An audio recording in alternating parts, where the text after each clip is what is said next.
Hello again. This is the second part of Point of View on Thursday, the 19th of September in the year 2024. And I asked the question, are you living in the present? Or and then there are two questions. Are you waiting for the other shoe to drop? And so I'm going to continue that. And this is part two. So I'm going back to psychology today and I'm going to finish what I was talking about and I'm going to get this to you. So, psychology today, and our second here, continuing from our part one, is to avoid worrying about the future, focus on, to avoid worrying about the future, focus on the present, savoring, okay? So, in their memoir, Eat, Pray, Love, Elizabeth Gilbert writes about a friend who, whenever she sees a beautiful place, exclaims in a near panic, "It's so beautiful here! I want to come back here someday." It takes all my persuasive powers, writes Gilbert, to try to convince her that she is already here. Doesn't that make sense? So often we're so trapped in thoughts of the future or the past that we forget to experience, let alone enjoy what's happening right now. That is so true, isn't it? We sip coffee and think, this is not as good as what I had last week. We eat a cookie and think, I hope I don't run out of cookies. Instead, relish or luxuriate in whatever you're doing at the present moment, what psychologists call savoring. This could be while you're eating a pastry, taking a shower, or basking in the sun. You could be savoring a success or savoring music, explains Sonia Lyubomirsky, a psychologist at the University of California at Riverside and the author of The How of Happiness. Usually it involves your senses. Okay? So when subjects in a study took a few moments each day to actively savor something they usually hurried through, eating a meal, drinking a cup of tea, walking to the bus, they began experiencing more joy, happiness, and other positive emotions and fewer depressive symptoms, Schuller found. Why does living in the moment make people happier? Not just at the moment they're tasting molten chocolate pooling on their tongue, but lastingly. Because most negative thoughts concern the past or the future. As Mark Twain said, I have known a great many troubles, but most of them never happened. The hallmark of depression and anxiety is catastrophizing, worrying about something that hasn't happened yet and might not happen at all. Worry, by its very nature, means thinking about the future, and if you hoist yourself into awareness of the present moment, worrying melts away. The flip side of worrying is ruminating, thinking bleakly about events in the past. And again, if you press your focus into the now, ruminating ceases. Savoring forces you into the present so you can't worry about things that are not there. Number three, if you want a future with your significant other, inhabit the present. Breathe. All right. Living consciously with alert interest has a powerful effect on interpersonal innocuous, excuse me, mindfulness. Living consciously with alert interest has a powerful effect on interpersonal life. Mindfulness actually inoculates people against aggressive impulses, say Whitney Hapner and Michael Kernes of the University of Georgia. In a study they conducted, each subject was told that other subjects were forming a group and taking a vote on whether she could join. 5 minutes later, the experimenter announced the results. Either the subject had gotten the least number of votes and been rejected, or she'd been accepted. Beforehand, half the subjects had undergone a mindfulness exercise in which each slowly ate a raisin, savoring its taste and texture. Oh, excuse me. Let me go back and do this.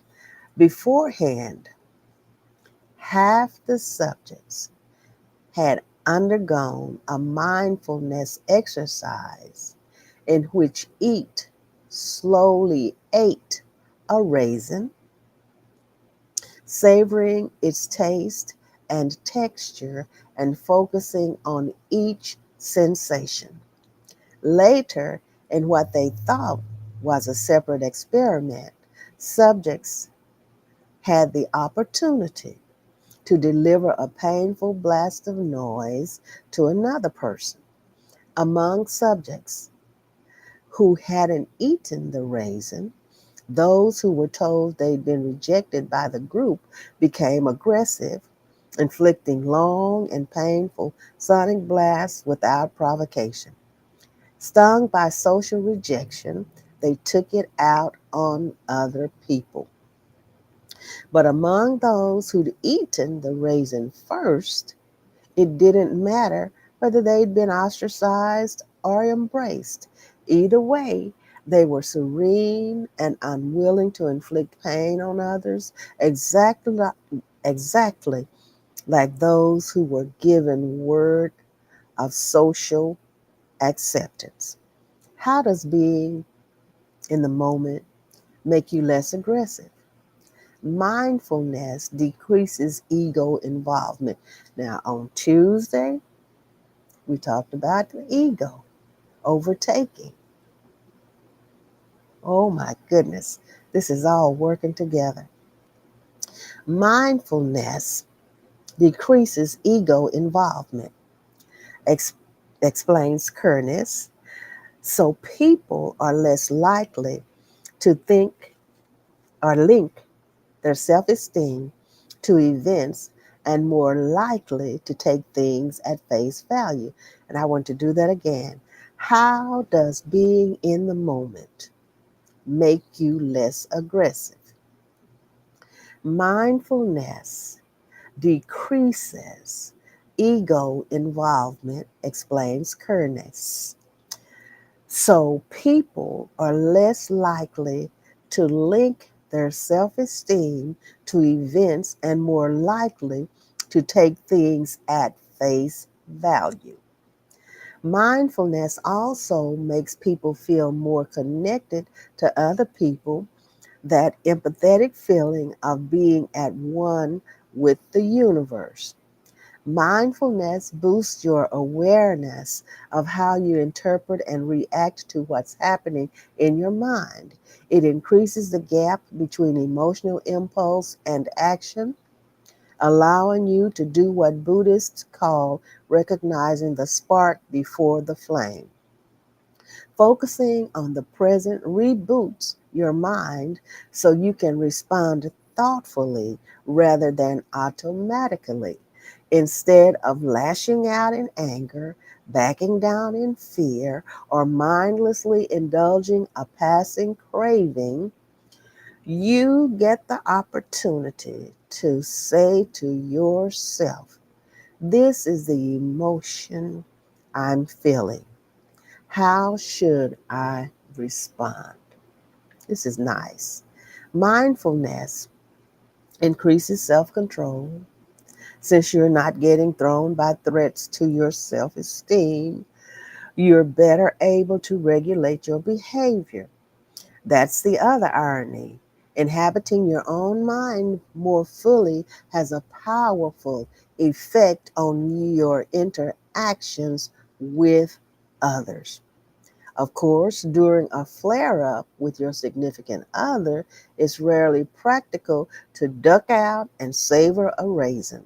But there's a simple exercise you can do anywhere, anytime to induce mindfulness. Breathe. Here we go. Breathe. As it turns out, the advice my friend got in the desert was spot on. There's no better way to bring yourself into the present moment than to focus on your breathing. Because you're placing your awareness on what's happening right now, you propel yourself powerfully into the present moment. For many, focusing on the breath is a preferred method of orienting themselves to the now, not because the breath has some magical property, but because it's always there with you. Number 4, to make the most of time, lose track of it. Flow. Perhaps the most complete way of living in the moment is a state of total absorption psychologists call flow, Flow. Flow occurs when you're so engrossed in a task that you lose track of everything else around you. I've been in a flow many times, haven't you? Flow embodies an apparent paradox. How can you be living in the moment if you're not even aware of the moment? The depth of engagement absorbs you powerfully, keeping attention so focused that distractions cannot penetrate. You focus so intensely on what you're doing that you're unaware of the passage of time. Hours can pass without you noticing. Oh, I've been there many times, been there many times. Flow is an elusive state. Flow is an elusive state. As with romance or sleep, you can't just will yourself into it. All you can do is set the stage, creating the optimal conditions for it to occur. And I like flowing. I do. I do because you do actually lose track of time. You're in a flow, you're getting things done. I love it. The first requirement for flow is to set a goal that's challenging but not unattainable, something you have to marshal your resources and stretch yourself to achieve. The task should be matched to your ability level, not so difficult that you'll feel stressed, but not so easy that you'll get bored. In flow, you're firing on all cylinders to rise to the challenge. To set the stage for flow, goals need to be clearly defined so that you always know your next step. It could be playing the next bar in a scroll of music or finding the next foothold if you're a rock climber or turning the page if you're reading a good novel, says Mahaley. Here we go with a long name. Sin Mahalia. Okay, so I'm going to spell this name. KsikenTMIHALYI. Okay, and the first name is Mihaly, the psychologist who first defined the concept of flow. At the same time, you're kind of anticipating. You also need to set up the task in such a way that you receive direct and immediate feedback with your successes and failures apparent. You can seamlessly adjust your behavior. A climber on the mountain knows immediately if his foothold is secure. A pianist knows instantly when she's played the wrong note. As your attention focus narrows, self consciousness evaporates. You feel as if you're you feel as if your awareness merges with the action you're performing. You feel a sense of personal mastery over the situation, and the activity is so intrinsically rewarding that although the task is difficult, action feels effortless. I've been there.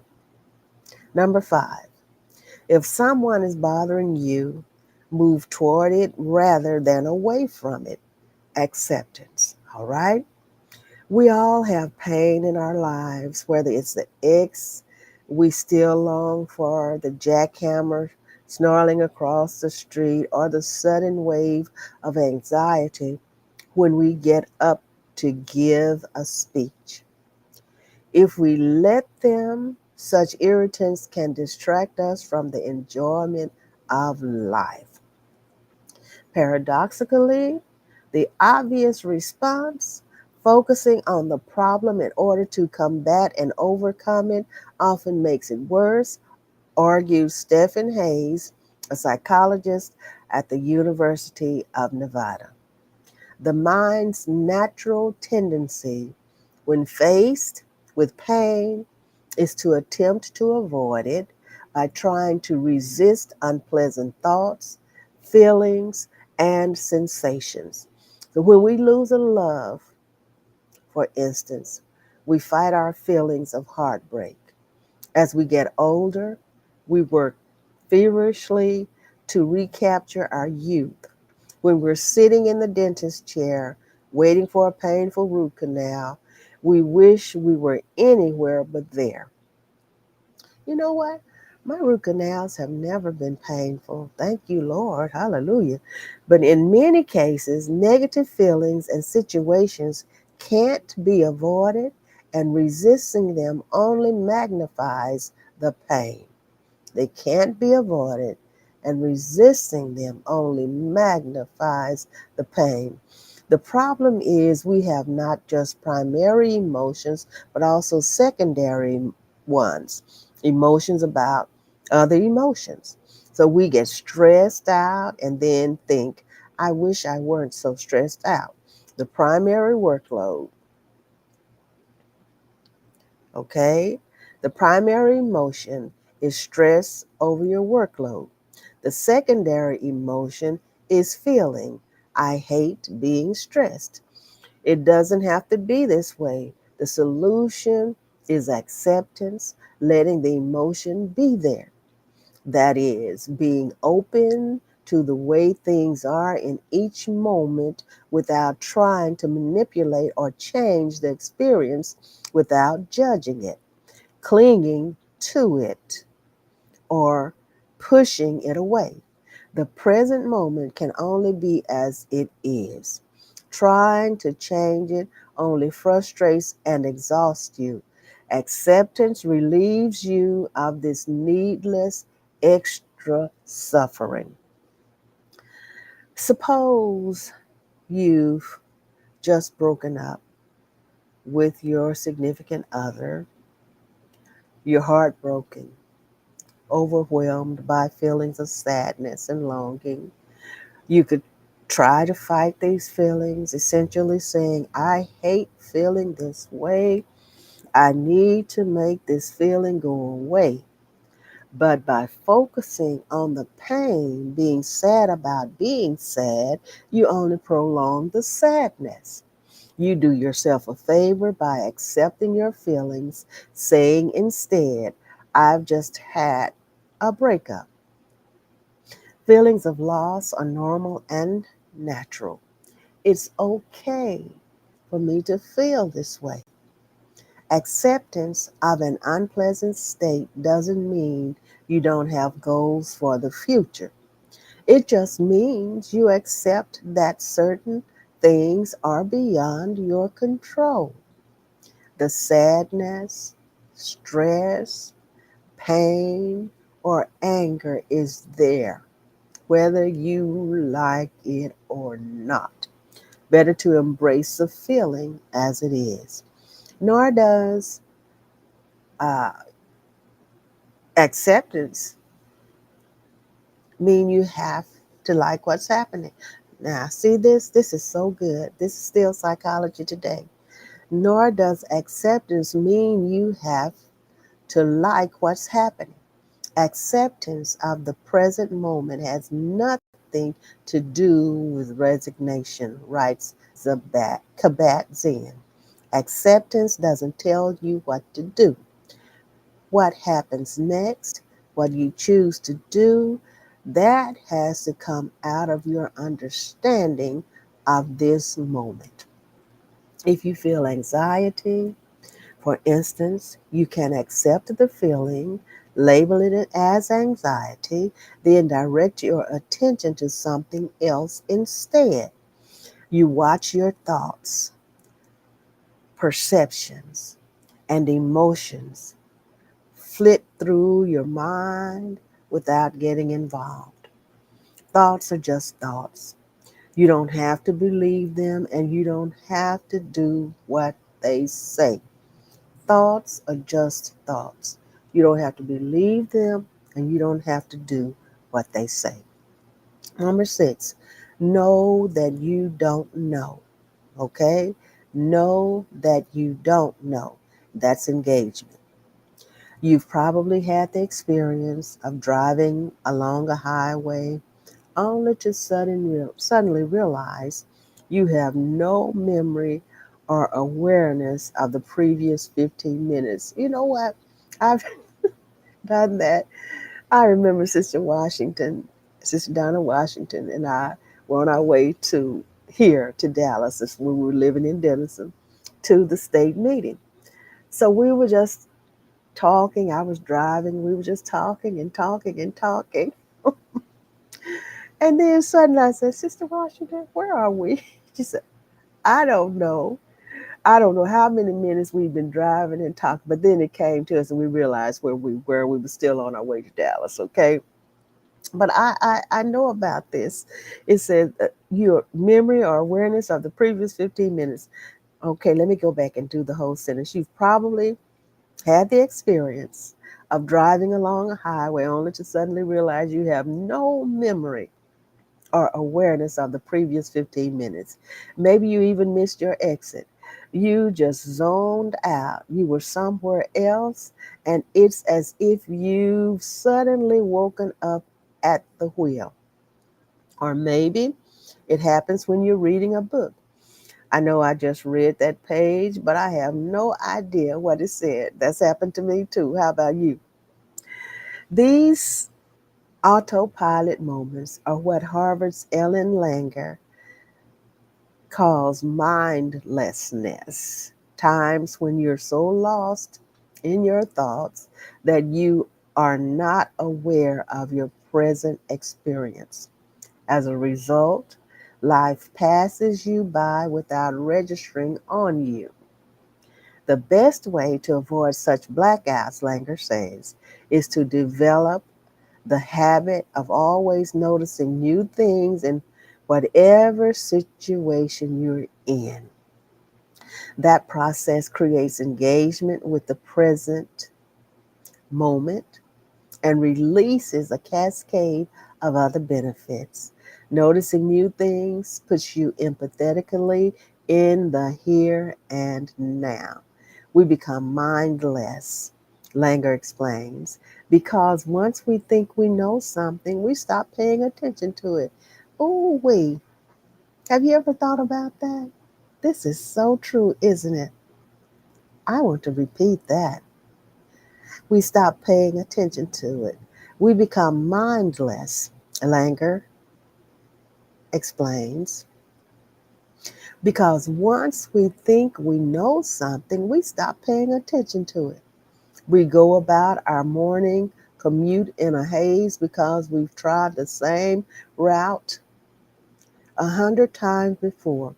But Excuse me, but if we see the world with fresh eyes, we realize almost everything is different each time. The pattern of light on the buildings, the faces of the people, even the sensations and feelings we experience along the way. Noticing imbues each moment with a new, fresh quality. Some people have termed this beginner's mind. By acquiring the habit of noticing new things, says Langer, we recognize that the world is actually changing constantly.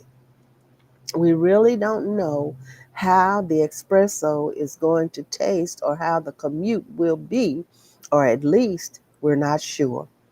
Orchestra musicians who are instructed to make their own uh,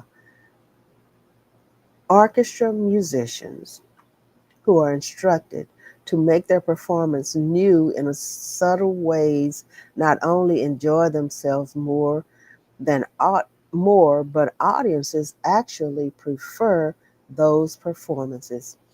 When we're there at the moment making it new, it leaves an imprint in the music we play, the things we write, the art we create, in everything we do, says Langer. Once you recognize that you don't know the things you've always taken for granted, you set out of the house quite differently. It becomes an adventure in noticing, and the more you notice, the more you see, and the more excitement you feel. Don't just do something, sit there. Don't just do something, sit there is our next section. Living a consistently mindful life takes effort, but mindfulness itself is easy. People set the goal of being mindful for the next 20 minutes or the next 2 weeks. Then they think mindfulness is difficult because they have the wrong yardstick, says Jay Winter, a California based family physician and the author of Take the Stress Out of Your Life. The correct yardstick is just for this moment. Mindfulness is the only intentional, systematic activity that is not about trying to improve yourself or get anywhere else, explains Kabat Zinn. It is simply a matter of realizing where you already are. A cartoon from the New Yorker sums it up. Two monks are sitting side by side meditating. The younger one is giving the older one a quizzical look, to which the older one responds, "Nothing happens next. This is it." You can become mindful at any moment just by paying attention to your immediate experience. You can do it right now. What's happening this instant? Think of yourself as an eternal witness and just observe the moment. What do you see, hear, smell? It doesn't matter how it feels, pleasant or unpleasant, good or bad. You roll with it because it's what's present. You're not judging it. And if you notice your mind wandering, bring yourself back. Just say to yourself, now, now, now. Here's the most fundamental paradox of all. Mindfulness isn't a goal because goals are about the future, but you do have to set the intention of paying attention to what's happening at the present moment. As you read the words printed on this page, as your eyes distinguish the black quiggles on the white paper, as you feel gravity anchoring you to the planet, wake up. Become aware of being alive and breathe. As you draw your next breath, Focus on the rise of your abdomen on the in breath, the stream of heat through your nostrils on the out breath. If you're aware of that feeling right now as you're reading this, you're living in the moment. Nothing happens next. It's already there. My goodness. Nothing happens next. It's not a nothing happens next. It's not a destination. This is it. You're already there. Oh my goodness. This is so good. This is so good. I believe I'm finished with this. Oh my goodness. Living in the moment, the art of now. 6 steps to living in the moment. And this is Psychology Today. I thank you so much for being with me in this part 2. And Psychology Today is a copyright 2024 Sussex Publishers LLC. All right. Thank you so much. I appreciate you for being here with me. You are awesome, awesome, awesome. You are wonderful, wonderful, wonderful. I'm just so thankful because you're here. Thank you, thank you, thank you. This is Point of View with Miss Shirley Polk. This is part 2 of Are You Waiting for the Next Shoe to Drop, or Are You Living in the Present? I appreciate you. Let me hear from you, and please share this part 2. I love you, and I want to say yesterday on the 18th was Erica, my niece Erica's birthday. The 17th was Cleaster's birthday. This is September 2024. Today, the 19th, is Lauren Polk, my great niece's birthday. Les and Melanie's daughter. It's her birthday. And there are so many other birthdays out here. Today is Raquel. Raquel's Cyrus Butler's birthday. She's my cousin too. Married to my cousin. So I love you all. Happy birthday to everybody.